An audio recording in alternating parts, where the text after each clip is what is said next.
Oh. All right, and we are live. Thank you, everyone, for joining me on Dan-A-Plooza. My guest at this time is a returning guest. He was on the first Dan-A-Plooza all the way back in May 2021. Let's give a virtual round of applause for director of Ignite Entertainment Variety Show, choreographer, performer, and producer, Geoffrey Steele.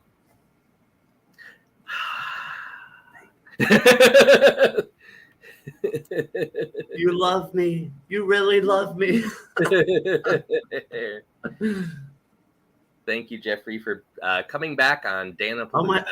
it's an honor. I love it. Um, it's wild that I was on one of the first shows. Yeah, it started all the way back in May 2021. We have reached 100 guests, and then here we are again, and people are cheering in the comments section. So. Awesome.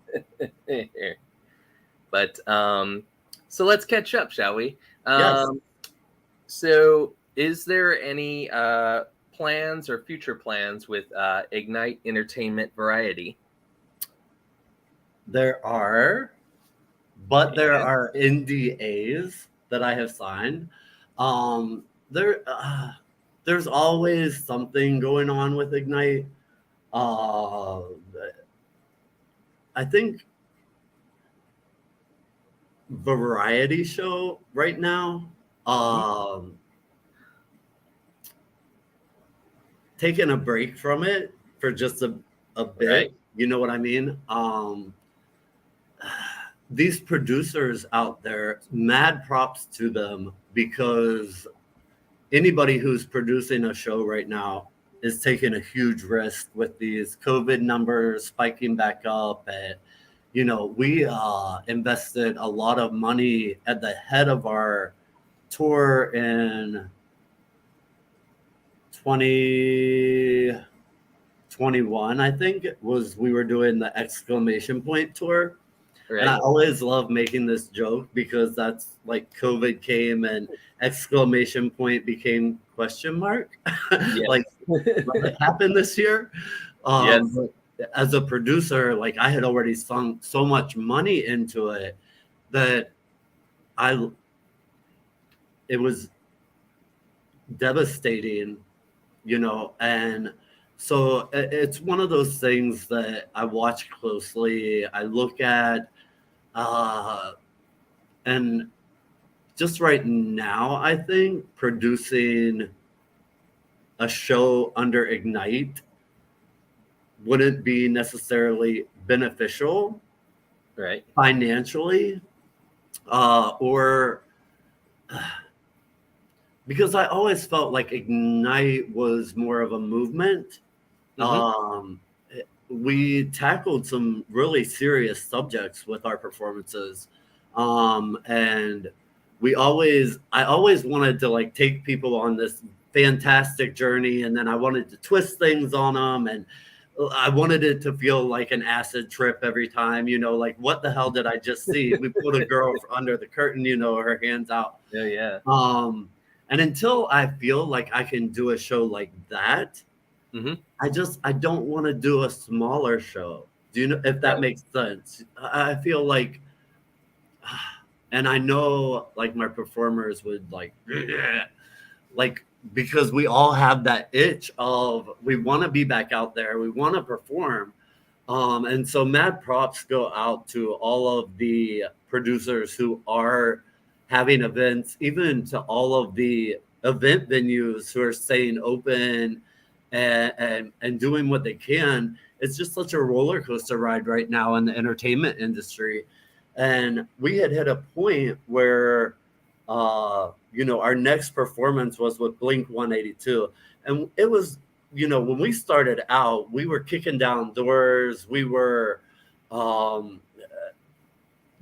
just came out of the gates ready for it. And we were, taking off, performing, outside of West Virginia and around the East Coast. And we hit this Blink 182 performance just out of like sheer sort of me contacting them and being like, listen, like I've been a huge fan, like totally would love to like work this out. Got the okay, and then all of a sudden, boom, everything was just shut down. Yes. And it was just like, ugh. Okay, well, at that point, it's like things can't be shut down forever. Let's start practicing for the next show. And then things were shut down forever. Yeah. Not forever, because now we're being back to getting into more natural. But yeah, there was like a year. You know what I mean? It was just sort of performance venues were shut down. Really, the only things that we could do were outside events, and even the outside events were more of like the private wedding parties, the luau events, um, the dinner on blancs that we did, that kind of stuff. And so, yeah, mad props to the people who are out there still keeping the event venues open during these crazy times. It is definitely a financial investment that is scary to take. Yes. But I am reading over several stories that have been sent our way to translate. And there's a show that was actually written for Broadway. Oh, wow. Yeah. And the producer of it is my good friend. And he had sent it out to a couple of people. Well, the couple of people that he sent it out to, one of them actually ended up stealing pieces from that show, wow. but didn't do the full show. And so he's like in a lawsuit right now with them to get those rights back. But once those rights are retained, then it's definitely a story that I want to tell. And they're down for co-producing it, which means the whole financial liability doesn't just lie on my shoulders. It's excellently written and beautifully told and brought to life through movement. And when I read it and just realized that I would even have a chance to work on this and even workshop it so that, if we nail it, then we're the company that will take it to Broadway and show it to those producers.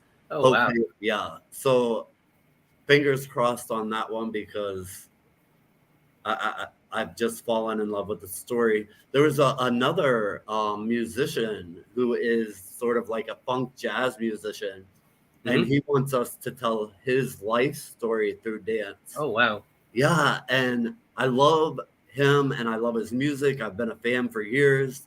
And so when he approached me about that, I was just like, absolutely, but I will only do it on the condition that I can get every detail absolutely correct. So there's been very personal phone calls so that I can know what his reactions were at this time, what he was thinking, because I don't want to take that opportunity of telling somebody else's story life through movement and do it any type of disjustice.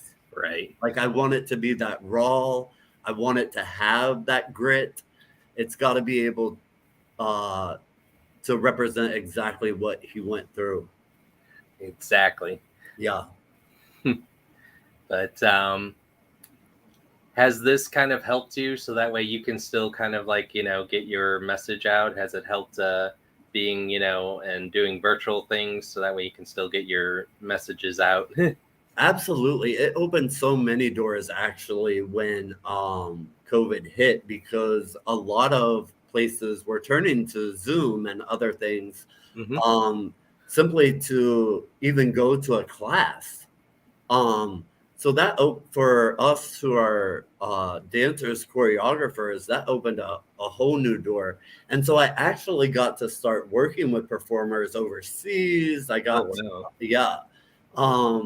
I actually this year I've won 5 best choreography awards for routines that I've choreographed that they've taken to competition, and now we're back into the season of choreographing and preparing them for uh, next year's competitions.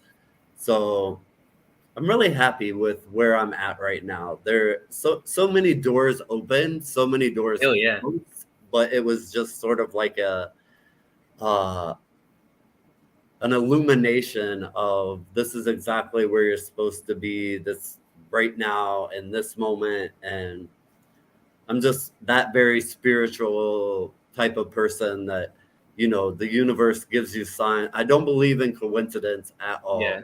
So it was funny because I had played a song that I had been choreographing to today.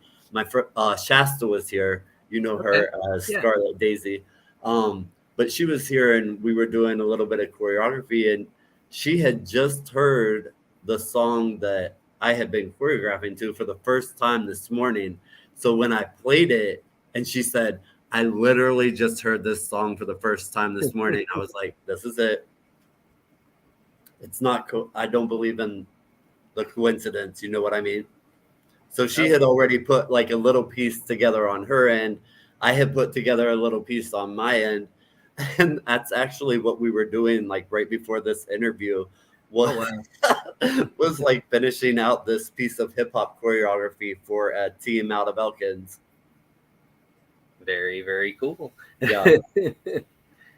But so do you see yourself kind of doing more of this Zoom work as the rest of the year rolls out, or?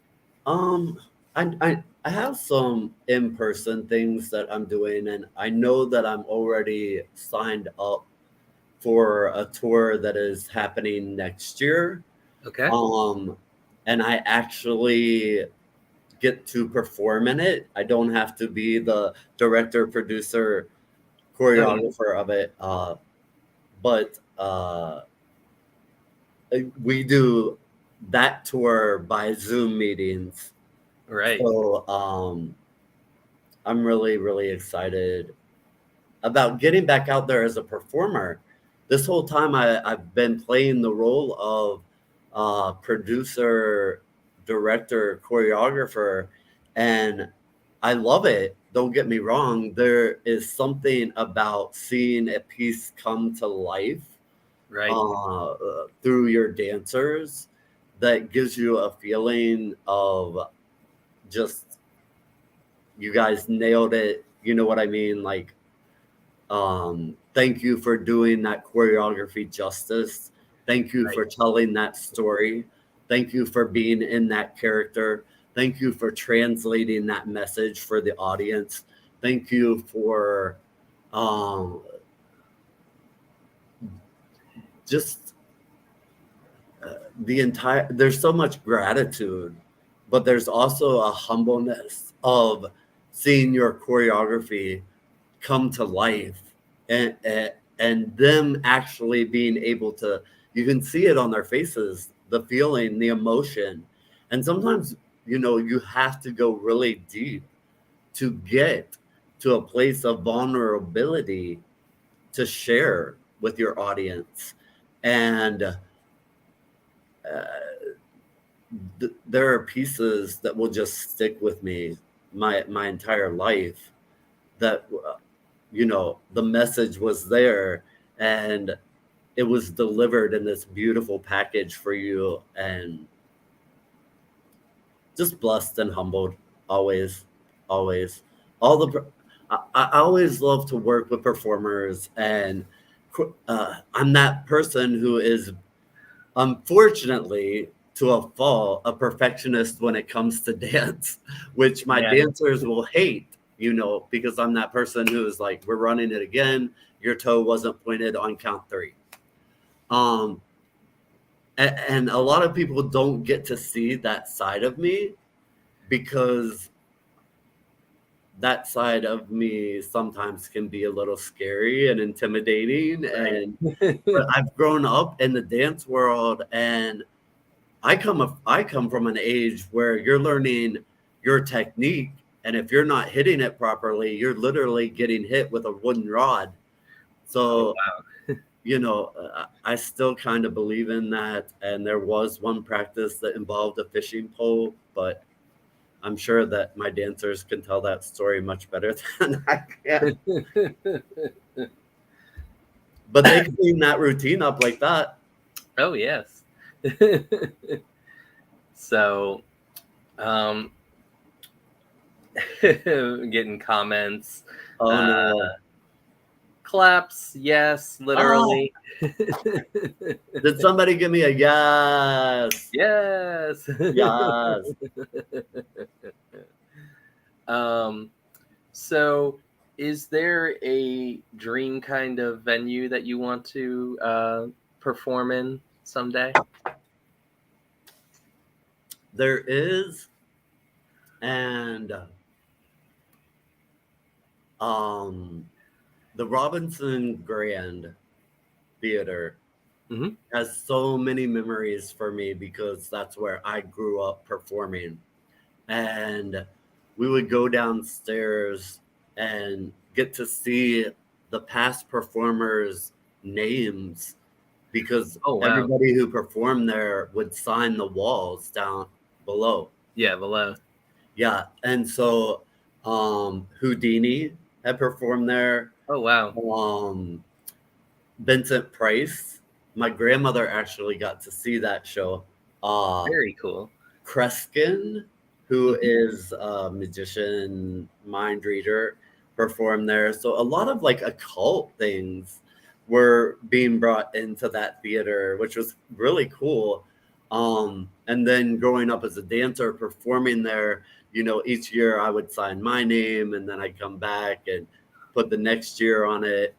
And my friend Jason is now in charge of it, and he's doing such a good job with it. But I think that would be a very memorable performance for me because I Mhm. think what I would do with that is recreate the routines that I performed there over the years, Oh wow. and then take them and twist them into um maybe something wicked this way comes, put that sinister twist on it, or Mhm. even take them to the point. I love the show of Broadway Bears. Have you ever heard of it? Yes. Oh, amazing. So they do this routine about feminism, and they have a man come out as the Statue of Liberty, and then Oh wow. all of the women go through the eras of fighting for rights. Right. And at the end, it's just a giant celebration. And I would love to do something along those lines of really being able to step up the choreography and really step into the authenticity of the time periods and getting the lighting just right. Being back in a theater that actually has a lighting grid and that you can work a thousand different effects with from start to finish. That would Oh be yeah. a big one. But like Definitely. I said, it would be only big probably because of like sentimental. Yeah. I The want to attachment. be like down there signing Ignite to the wall.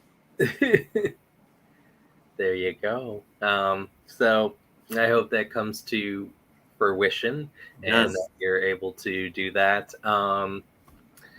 So, what is the best part for you being part of this group? Oh, I think I would have to go back to being able to see them dedicate so much time into learning the choreography. And because I'm very strict about when I do a show, and even with solos, you have to come to me with a story, you have to come to me with your music, and you have to be able to take constructive criticism. And I'm just that person. And but when I do see it, when I see the performer feel comfortable in themselves and feel comfortable enough to do these movements or go to that vulnerable place or be able to tell that story, that really, as the producer director of Ignite, that's where I find my joy. And this is the weirdest comment that somebody has ever gave me. Mm-hmm. They came up to me and they said, if you need help on your character, we'll help you.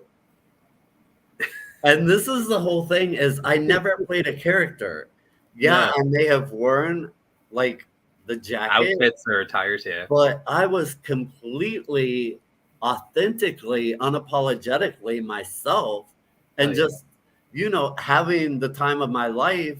Like, give it up for, like, let's hear it and fight for feminism, and walk each other home tonight. Like, let's make this a more caring place. Let's make a revolution. Let's change the world. We can do it. We're all capable of it. And and for somebody to be like, let's work on your character, I'm like, yeah, right. Oh man. So I think it's always important, and what I try to do is because I interview a lot of different people and everything, and so what I try to do is I try to tell people exactly, remember where you come from and where you are now. And sometimes it's okay if you're not at that certain plateau that you feel that you need to be at.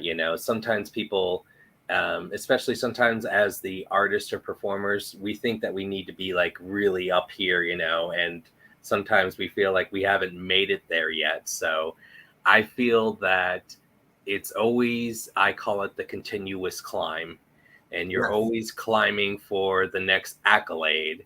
Yeah. And you sometimes, as I've gotten older, you need to appreciate the climb and the journey and the process, and take in what is going around you.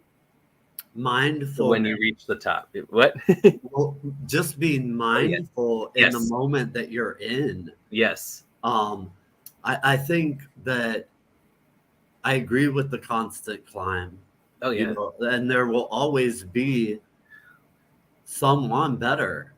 You know what I mean? As long as you are doing your best to be better than who you were at the last performance, that's all you can ask for.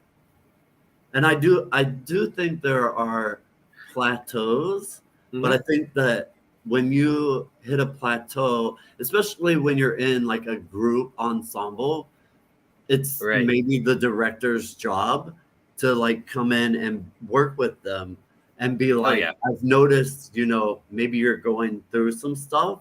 Maybe let's just spend some time together talking. Right. Let's figure out the ins and outs of this piece together. Exactly. And then sort of throwing suggestions out at each other, a little brainstorm session just to bounce ideas. And that was always kind of my thing was, I kept saying, we've got to raise the bar, raise the bar, raise the bar. Yes. But that's sort of a natural progression.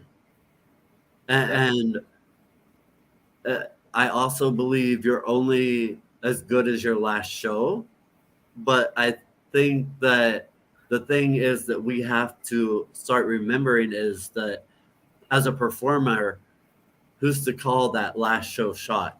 You know what I mean? This is Right. not my last show. So never think of it as that. Yeah, it's always that, like you said, the climb. Mm-hmm. Yeah, and sometimes you do. You get in this speedy place of where you are trekking up that mountain, and Oh sometimes you yeah. just and this is a huge tip even in the dance world, is let your routine have a moment to breathe. You Yes. have to do that for yourself as well.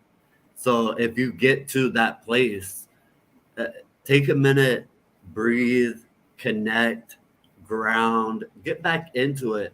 What I tell my dancers a lot is if they're having trouble choreographing a piece, Yes. I'm like, put on a song that your body has no option but to move to.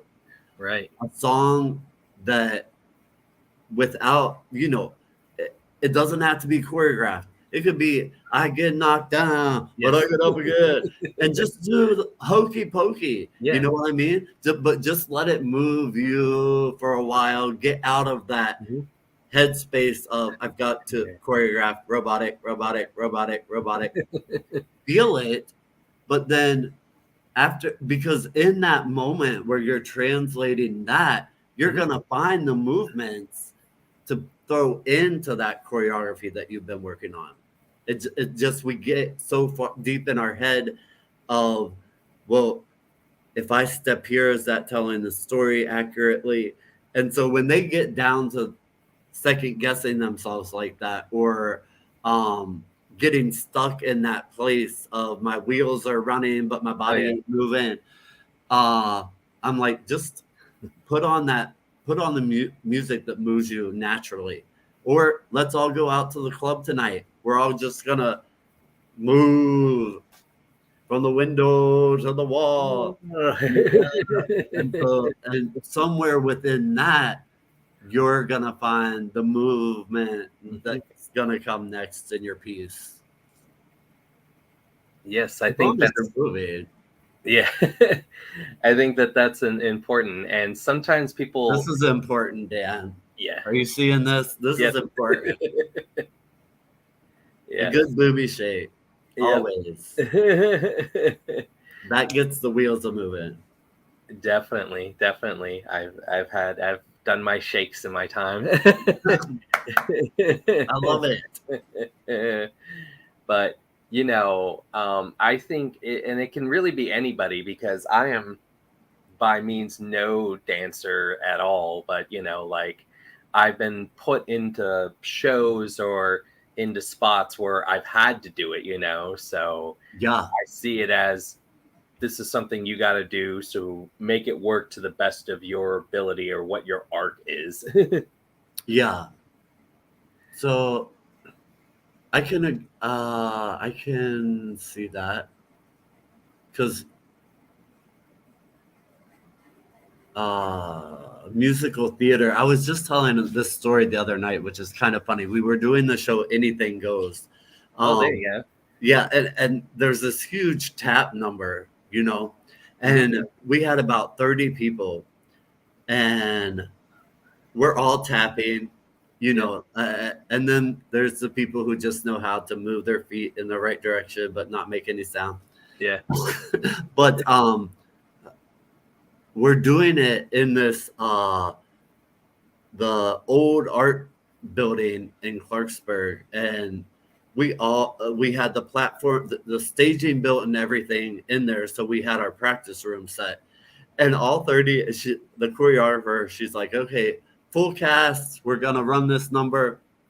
And we all get up there and we start tapping, and the poles that were holding the ceiling up yes. are shaking. And she's like, we're gonna do this just seven people at a time. Yeah. Like, we're gonna fall through the floor is what's gonna happen. Exactly. All right. Is there anything else you would like to say or promote as we end this episode on Dan-A-Plooza? Oh my gosh, we've gone already? Yes. That went so fast. Yeah. Well, through all of this sort of craziness, I've also Yeah. found myself becoming very much more involved with my community. So I'm like the director now of our farmers market. I sit on the North Bend Rail Trail Executive Committee. Wow. Yeah, so like so many exciting things, and that's one of the things that I love is we're thinking about doing a haunted trail Okay. through Flinderation Tunnel. Okay. Now, I know where that is. Flinderation Tunnel is one of the most haunted. Yes. I've been there. Yeah, right. So, and it's been on national television as like the second most haunted place. I think Tala was number one. Yeah. But it's literally like I can walk to it from my house. Oh yeah. So, but we're thinking about doing like haunted hayride and all of this, and then building that over the years, and then also through my town, I'm getting ready to start paranormal tours and folklore tours and historical tours. So yeah, my hands are full. I'm booked way into 2023, but there you go. I'm not complaining. All right. Well, I'd like to thank Geoffrey for being a guest on my show. Keep watching Dan-A-Plooza. We'll have author Layla Amaros next, and then actor producer James Quinn will be on the show. So everyone, have a good night.